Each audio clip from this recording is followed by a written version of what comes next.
Experience the joy of watching your friends and family's faces light up when you feed them wild game you harvested and made into delicious sausages, or meat you barbecue and grill with the finest seasonings available.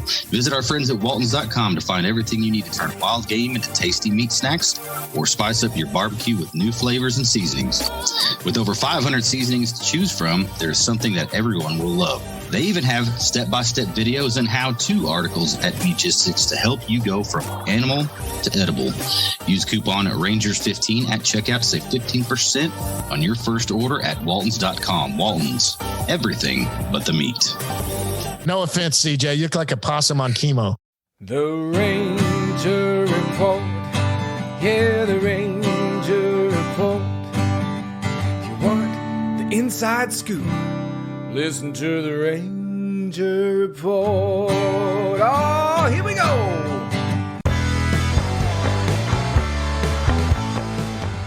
This is the Ranger Report podcast.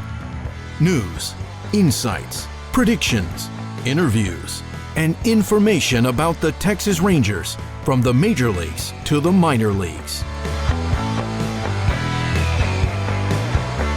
And now, here are your hosts, Ben Dieter and CJ Berryman.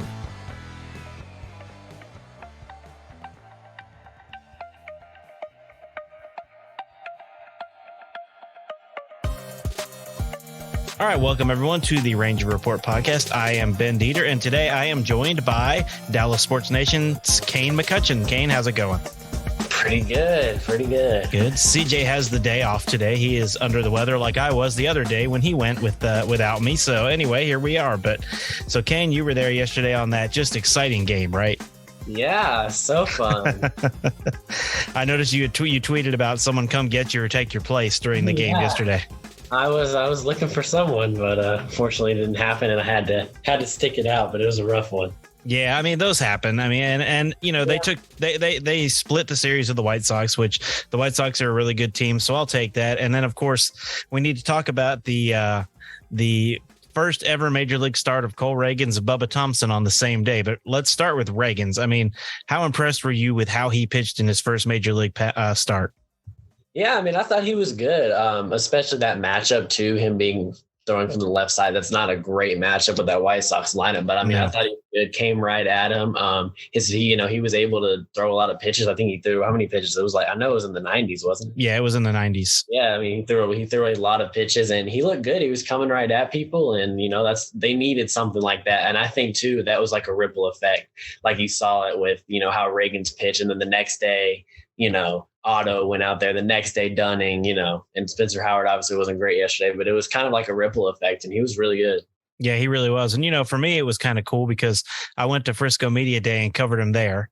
And then I was at his first start in Round Rock and got to cover him there. And then it would have been cool if I would have gone to his first start in Arlington, but I didn't know about it soon enough to get press passes to go to that one. Yeah. He's a great guy too. I was talking to him a little yesterday. He's a nice kid. So yeah, super nice guy. Good story. Again, everybody knows the double Tommy John.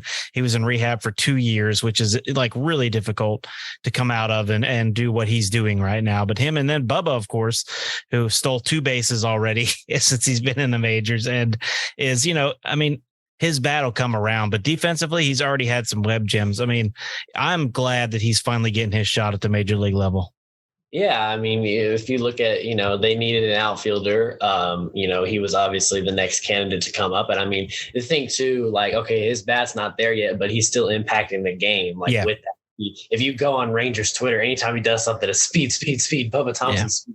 Yeah. But I mean, he impacts the game on that side and the defensive side. Obviously, he played center in his second start. So, I mean, he was, he's able to do that, provide some versatility right there. And look, the bat is what it is. It's his first time up. But I mean, I think his bat will come around, and he's definitely, I think he's going to get a good shot like all these kids have.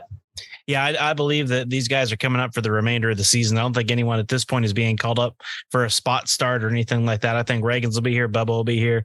Leiter Hernandez might be here for the remainder of the time. They're starting to DFA guys that we knew was going to happen. And both of them have already been picked up, actually, from San Francisco got Steele. And then the Angels got, I can't even remember his name. He was here for such a short amount of time. Steven Duggar, yeah. Yeah, Duggar. Thank you. Got Duggar. Yeah. So, I mean.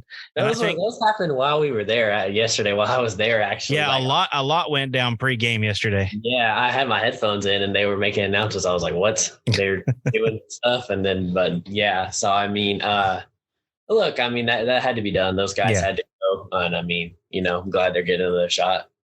Yeah, Steele Walker's someone that never just seemed to fit in very well with what the Rangers are doing as an organization. He seemed like a good player, but I mean, everyone I've talked to said that he wasn't the greatest guy personality wise. Not that he was a terrible person or anything, but he just sort of didn't fit that nice guy, mentality that the Rangers have going right now. No, they really do. I mean, everyone, I'm beginning to know these guys like personally, like everyone talk to, that you can really tell, because I know like you hear it a lot, like, oh, they value character in the clubhouse, but you can really tell like talking to these guys, and I do think it goes a long way. Yeah, I agree with you. And again, when you go to any level, I've been to Frisco, I've been to Round Rock, and I've been to Arlington, and they are all really good guys. Speaking of really good guys, coming up, I think we have more DFAs. I have a feeling that Culberson is going to get DFA'd, and I have a feeling that Calhoun is also going to be either DFA'd or outrighted or whatever. What do you think about that? Yeah, I think Calhoun is going to go. Look, I mean, it's kind of like the David Dahl thing last year. Yeah. It just didn't work out. And I mean, you wanted it to, you wanted it to work out. Like Cole, like I know we keep saying all the time. I say all the time, oh, he's a great guy. But Cole Calhoun is a great guy. Yeah. And I mean, you wanted it to work out with him. He's a good glove, he can throw it. He can play left or right, but the bat just never really came. I mean, it came for a minute, but it never, it didn't stick consistently. And so I mean, he's definitely going to go. Culberson. I mean, look, if you look at where this team is at right now, it's not 2021 type of get young guys the experience, but they're definitely going to look into, they clearly have already started getting young guys experience over veteran players. Yeah, I agree with you. And I think there's more to come up, like we said, and we'll look at that in a minute. But yeah, again, with Calhoun, I'm with you. I really like him personally. I liked him when he was with the Angels. I thought he was a nice guy. But, over the years, we've seen this where they get guys that are fan favorites that we really like, but they just either don't work out or there's just no room for them. It's happened for many, many, many years. And it's just one of those business sides, and they all know it. Like Calhoun's not going to be mad if he gets outrighted or DFA'd, because he knows what this team is and what they're building toward. He knows that he probably didn't perform to his standards and what he wanted to perform. And he understands, Bubba, and with Eli Hernandez and with Leody Tavera. I mean, think about it. Our outfield is pretty much, the AAA outfield from a month and a half ago. Yeah. I mean, it really is. But I mean, you can't say I don't know. Even when they were like hovering around 500, like I just don't think you could have looked at this team and been like, oh yeah, they're going to make a run. Like this was never supposed to be the year. No. Why not get guys up, get a look at them so that we can see what we have for next year when we do start winning? I agree. And you look, a lot of promotions happening in the minors too. You had Luis Angel Acuna, who, by the way, hit a grand slam for his first AA home run. So that dude is just continuing. And, we had him on the podcast last year when he was in Down East, had a great year at Hickory, moved up and is already doing well and producing at that level. So, I mean, and then the people the Rangers got in the train for Matt Bush, I mean, he's already pitched to Frisco and done really, really well. Yeah. I remember whenever they promoted, I think it was Zavala, when people were like, hitting me up on like Twitter, social media, be like, are they gearing up for a trade? Like, why are they calling all these guys out? I'm like, no, these kids are just good. Yeah. Like they're just good players that are going to get called up. Like you look at Acuna, Zavala, like you already mentioned, all those guys that are getting called up. They're just good players. Owen White earlier this year. Yeah. Just guys that earned that completely. So, and yeah, I think, people that don't pay a lot of attention to the minors, which is most people until you get to this point where the Rangers have so many young prospects that everyone's talking about, don't realize that happens every year. Like guys don't usually stay in one level all year. Not everybody. All the top prospects always usually, I mean, Cole Winn moved up last year from AA to AAA. Josh Young moved up from AA to AAA last year. I think Jax Biggers went to AAA for a little while last year. Ryan Darrow went from, I mean, these guys just move around as the season progresses. Yeah, I mean, look, the Rangers have one of the best farm systems in baseball. Yeah. And, I was thinking about this the other day, was like, it's going to be crazy to see which of these guys that they're going to have to let go, because they're going to have to let go of some good prospects. I was looking at the Rule 5 list yesterday and I was like, holy crap. Like this is insane. Yeah, I think for that reason alone, I think Cole Winn gets a shot this year just because they don't want, I mean, you lose Cole Winn immediately if he goes to Rule 5. Oh, yeah. 100%. I mean, the first team up takes him. Cole Winn's gone. Yeah. And they knew that was the same way with Bubba Thompson and with Cole Ragans, which is why they've already been called up. And I think this year, I don't think their time is over, but I think this year the time for Spencer Howard and Glenn Otto is getting close to being done for this year.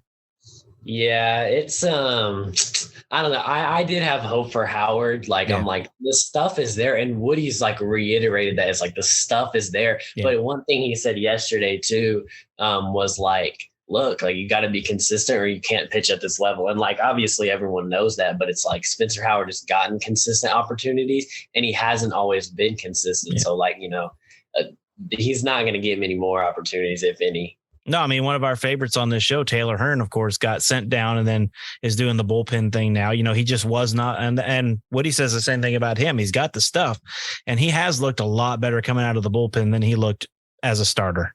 No, he has. I think he's just better when someone pitches in front of him. Yeah. I mean, that whole thing was really weird, though, because I remember the first time they sent him down was when they played Washington.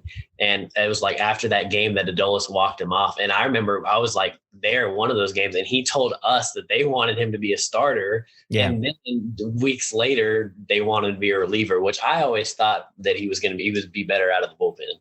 Yeah, I mean, and some people are just built for that. And I mean, it's not like that's embarrassing or bad if you come out of the bullpen. I mean, a power left-handed arm that can go multiple innings out of the bullpen is something that almost any team wants. Yeah, I mean, look at what I tweeted out the other day. I was like, I can really see Taylor Hearn's role on this team being kind of what Matt Moore's role is right now. Yeah, even like Taylor Hearn has better stuff than Matt Moore. Yeah, I agree. Overall, he does. Matt Moore has just found a crafty way to use his stuff. Exactly. I think like if you can get Taylor Hearn in that sort of role, that's, and you add on to the pitching in the offseason plus what's already coming from the minor leagues, like that's scary. Yeah, you're looking at, I mean, and that's another thing, like you said, with people like that. And then, who knows what some of these guys, when they come up, may start in the bullpen. Cole Winn might start in the bullpen. You could see, hey, we see Hearn in there now. You could see someone like Owen White early next year come up and get a try in the bullpen. I mean, you never know what they're going to do. And just because you start in the bullpen doesn't mean you finish there. Of course, the Rangers have a history, too, of ruining guys by putting them in the bullpen. Yeah. I mean, I think, too, is multiple inning guys are so valuable. Yeah. Like there, if you can pitch multiple innings and you can come out of the bullpen, you're going to stick. Yeah. Like I still, my back in 2011, still wish they would have left Neftali as a closer because he would have been a premier closer for a long time. Yeah. But they did what they felt like they had to do. So that's how it went. But yeah, so for the rest of the season, my expectation, okay, they don't get to 500. What do you think? No, I don't think so. I mean, I think if they can, I don't know. Look, I think they were never supposed to win this year. Like I always said that they would win anywhere from 70 to 75 games. And they're on pace for like 72 wins right now. So look, not bad. That's about what you expected. This was never going to be the year anyway. But I will say this while we're on this topic, this is going to be their last losing season probably for a while. Yes, I agree. They are going to be big players this offseason. They're going to improve the pitching. Mm-hmm. I remember, John Daniels straight up went out and said, like, starting pitching, that's our priority this offseason. And we already know they're not afraid to spin. Like, things are trending in the right direction. Yeah, for sure. And you were young when they went to their 2 World Series, but you were old enough in 15 and 16 when they had the best record in baseball one of those years and just fell short against Toronto. But, this team is definitely, it's been a longer rebuild than it should have been because they didn't admit it for a year or two, but I'm with you. They're on the way up. They're going to pick up a few pitchers. I think they re-signed Martin Perez. What do you think? I think so too. I think they're going to look at it. I think they're going to look at extending him as because the reason they didn't trade him, they wanted to see like, okay, is any team going to be stupid enough to offer up some top prospects for him? No, they weren't. Now you look at extending him, and I think that's not going to – you're not going to break the bank for that. No. I think, that's going to be you're going to get him for maybe 2-3 years. and that's going to be it's going to be a team friendly contract extension. And look, but also too, he's not the ace of your staff on next year's team. He's not the ace of your staff on a winning team. He's not the ace of your staff like he is this year. He's a back end starter that's going to give you innings. But if he can do anywhere close to what he's doing this season as a back end starter, like that's scary. I mean, even if you add a point to his ERA, and he's a back end starter, that's still a really good back of the. I mean, if you only add a point to his ERA, you're still talking under 4. I mean, that's a great starter, and that's a guy I think you can get for 12 a year, maybe 36, something like that. And that's that's on the cheap end for a guy like him. Yeah. No, that is. If you look at what they're going to be paying for starting pitchers this offseason, that's definitely on the cheap end. Yeah. So, they will pick up some, like you said, that'll be good. So the rest of the season, I see no 500. I think you're right. 72 to 75 is what I predicted. I think that's where they'll be. I kind of see this more as the 2008 Rangers, not the 2009 as they are now. But like you said, once they pick up a couple pitchers in the offseason, I mean, what made the 2010 Rangers what they were was the addition of Cliff Lee. Yeah. I mean, I'm definitely old enough to remember that. Yeah. Well, I mean, and that was my claim to fame back in the day, because before anyone was talking about it, I predicted that that's who they would get. And then they did. And I told CJ, it's the only time in my life I've been right, but I still hang my hat on it because I got that one right. That's the only one I got in all of my predictions. I got Cliff Lee right. But no, he made that team. I mean, they don't go to the World Series without Cliff Lee in 2010. No, not at all. And it's funny to say that because, still their greatest postseason pitcher ever is Colby Lewis, but they still don't go to that World Series without Cliff Lee. Just for some context for anyone that's listening, I was 5 during that 2010 run. So I definitely watched, but I didn't know much. Yeah. Well, I mean, for me, 2010 beating the Yankees was the World Series. I really didn't care whether they won the World Series or not in 2010 once they knocked the Yankees out. And, that history, the first playoffs and, every series was the Yankees and we lost every series to the Yankees. Yeah. A-Rod's out to end it. Yeah. See, that was the thing. That's what I tweeted. I remember what I tweeted exactly that day. I said, A-Rod's contract finally paid off for the Rangers. It did. He got them to a World Series. Anyway. All right. So, with that said, let's wrap it up. We'll talk about the end of this year. Then next year. So next year, the rotation. Oh, we didn't talk about. I know we need to talk about Jack Leiter and Kumar Rocker now both being in the organization. So I think 2024. You're going to have Jack Leiter and Kumar Rocker at the top of your rotation. What do you think? Yeah, I think so too. I mean, look, there's no point in rushing these guys. No, I mean, the Rangers farm system is so deep. There's no point in rushing him. I do think that Kumar probably gets to the big leagues before Leiter does. Yeah. But once these two do get in a rotation together, like there's no telling how good they're going to be. Yeah. And I mean, you think about, like you were saying, they're going to have to get rid of some good prospects. You think of Cole Winn, Jack Leiter, Kumar Rocker, Cole Ragans, John Gray, Martin Perez, and we haven't even mentioned some of the guys. So like Owen White and Brock Porter. Brock Porter's a couple years away, but you still got Brock Porter. You've got these guys that just are just dealing right now, and you only have 5 rotation spots. So they've got 7 or 8 guys that could be frontline starters right now in their organization. Yeah. I mean, I think one thing too is I think that justifies going out when you are in contention, not now. When you are in contention, I think that justifies going out and trading for a big player, whether it's, whatever you need, like a Juan Soto type, obviously not Juan Soto, but like someone like that. I think that justifies it. Now this year, I don't justify because they're not in the position to win. I've said that multiple times. Yep. But in the next couple seasons, whenever you are ready to win, well, then I can see that side of the argument. And I am proud of them for not dealing a bunch of guys away to get Soto, to get somebody like that this year, because like you said, you want to use those for chips down the road when you're ready to win and you are one guy away. Yeah. And I mean, let's look at the Soto situation. You're not winning anything this year. I don't think you're going to win the World Series next year. You're going to be good, but I don't think you're going to win the World Series. So then you're looking at 1 year of Juan Soto and you traded away like a bunch of players. Like this is the NBA, you can't win with. Yeah. You can't bring in one guy and win it all. Yeah.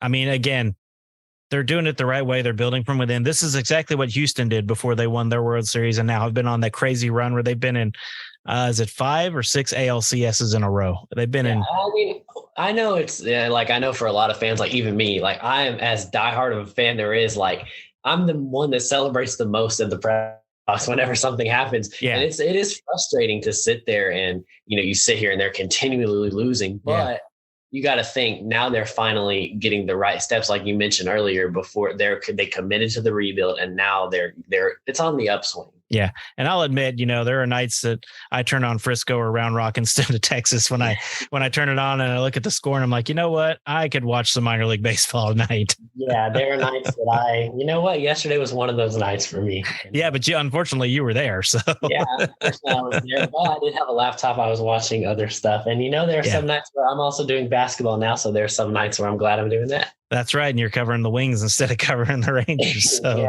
I've been there and done that. Well, Kane, thank you for your time tonight, man. Yeah. Thanks for having me. That's Kane McCutchen. Y'all follow him at Dallas Sports Nation. And it's go ahead and give your Twitter handle, Kane. It is at Kane_McCutchen6 on Twitter. Also, if you guys want to go check out my TikTok, is just Kane_McCutchen. I have a lot of behind the scenes Ranger stuff on my page. Cool. That sounds good, man. Well, thank you very much. And of course, we'll have you on a lot over the next few years, man. Appreciate it. Yes, sir. All right, man. Bye. All right. Peace. Thanks for listening to the Ranger Report podcast. Find us on Twitter, Facebook, and at therangerreport.com.